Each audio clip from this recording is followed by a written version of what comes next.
Parce qu'en fait, c'est ça aussi le problème, c'est que souvent, nous qui dénonçons ce genre de situation, on va tout de suite nous taxer d'anti-flics, d'anti-ça, d'anti-système, de ci, de ça.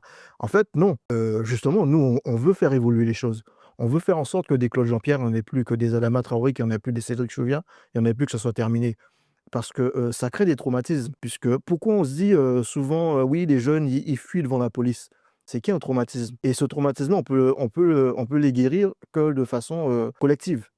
En prenant des décisions et en faisant en sorte que justement, il y a quelque chose dont on parle jamais dans ces faits de violence.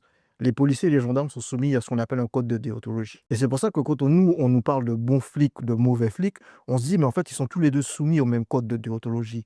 Donc quand il y a une problématique, eux-mêmes devraient dénoncer leurs collègues par rapport à ce fameux code de déontologie. Les supérieurs aussi prendre en compte ce fameux code de déontologie.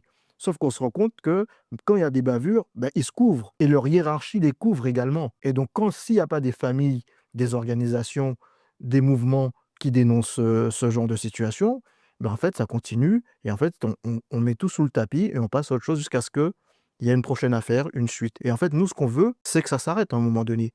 Et pour